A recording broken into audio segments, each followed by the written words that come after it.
Bill McKee, Patrick Brown, Go Vols 24/7 here on campus on Tuesday of New Mexico State Week, here with our No-Huddle after speaking to defensive coordinator Tim Banks, running backs coach Darrell Sims. We will obviously start with Mr. Banks. He's been quite the topic the last several weeks. You asked him essentially what is standing out when he reviews the tape and what continues to challenge him, and he pointed out two things, and that was the tackling and stopping people in the red zone, two important areas of defense. Yes, two very important areas of defense. You asked him about pass rush. There's a lot of things, Yes. but his answer to my question was there's not just one thing. And if there was one thing, these coaches are paid a lot of money on the defensive staff. A lot of these guys have been around quite a while. They probably would have found a fix. So there's a lot of things that are causing this defense to be, they are, I think, 114th nationally in scoring defense. I don't know how many points they're allowing. Over 30. And then they're 98th in total defense. If you want to get real technical with the stats, if you're glass half full, you can say they're 60th in yards per play allowed, which I think it maybe is that the best measure of a defense? I would say the best measure of a defense is how many points are you giving up. But yeah, there's been a lot of different things, and I don't think he was making a lot of excuses. I didn't hear a lot of that. And he even was asked about the cornerbacks, the injuries there with Ricky Gibson and Jermon McCoy. He said, he thought Ricky Gibson was going to have a monster year. Obviously, we know what Jermon McCoy can do, but he was really bullish on Ty Redmond, thinks he's going to be a really good player and has improved during the course of the season. Obviously, they're pleased with what they're getting out of Colton Hood, who's played himself into being a first-round pick. But, he didn't really make any excuses about being younger or this, that, and the other. He just kind of was like, it's been some ups and some downs, and, we're working at it. And, he's kind of a forward kind of looking guy, so his focus is on this game Saturday night and trying to, put the best defense out there they can. Yeah, I didn't think he was making excuses either. I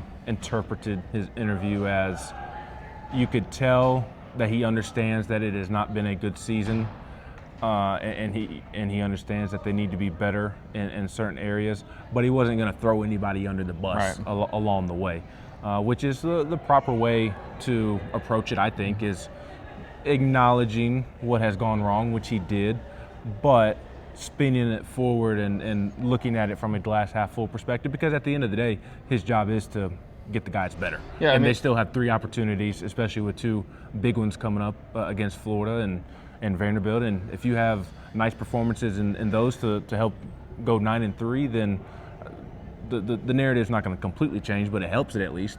Yeah, and it's this is the first time we've talked to him since I think the week of the Syracuse game. So we haven't really talked to him during the course of all the ups and downs, as he put it. And I think their approach is there's nothing we can do about giving up this many points to Georgia or this many points to Oklahoma. There's nothing they can do about that at this point. They've got to fix what's going on.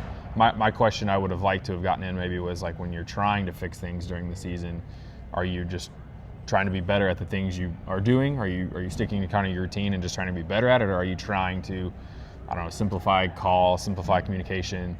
I guess there were some positives from the Oklahoma game, and I think first half was probably the best they've played all season against a quality team. And the second half I don't think was very good. But can you kind of bottle that up over the course of an open date and try to, hey, this is what worked a little bit. We talked about this yesterday, but they did some different things in practice to work on tackling. The communication was better based on what some players have said that we've talked to. So can you bottle that up and carry it over in the next three games, where, as we've talked about, there's still a lot left on the line for this team. I mean, the offseason at 9-3 versus the offseason at 7-5 are two very different realities. So can you bottle that up to play, Florida's offense? We'll see what kind of state they're in. And no Tennessee fan's going to assume that they're going to be anything other than, Tim Tebow reincarnate out there leading the way for the Gators. But then you got to play Diego Pavia. And so that watching them go up and down the field on Auburn, who's really good defense, that was on Saturday, that didn't make you feel warm and fuzzy about that one. So, but they've got to figure out a way to try to get some improvement. And, he was positive about some young guys that have improved. We mentioned Redmond. He likes what Idris Farouk has done during the course of the season. He said that, Jaden Parati's going to be a beast eventually. So they've got some young guys that they need to continue to play well, and some seniors that obviously want to finish out their careers the right way. And for Darrell Sims, there was a lot of questions about how he is rotating his running backs. Yeah, it's interesting because they've got three guys that probably all, to an extent, would be better if they got 15 to 20 carries a game. And it is interesting. I feel like they've run the ball better in the second half of a lot of games, but the numbers aren't. They may not get to 2,500 rushing yards for the first time under Josh Heupel. So I don't know if that's necessarily an indictment on the running backs or the rotation or anything like that, but I do think it's harder to manage, and but at the same time, they've had different guys step up at different points of the season. So it's not like Deshaun Bishop's been, he's had some quiet games too. He's had some big games. He has some quiet games too. Star Thomas has led them in rushing in a few games, and other games he's been sort of a non-factor. So is that because of the rotation, or is that just because those guys, are they pressing because they're getting limited playing time? Probably a little bit, but I think there's a lot more things in the run game that haven't been as good as they needed to be that go beyond the running backs. Star Thomas will look to have a big one this weekend against his former school, where he played his first 2 seasons of college football at New Mexico State. Yeah, he was on the team with Pavia. Eli Stowers is at Vanderbilt. There's a few that I think it was the 23 team that won 10 games, which is a big deal. New Mexico State's like their all-time winning percentage is like below 40. This is not a winning program, so but that team has filled out some other rosters around the country pretty nicely.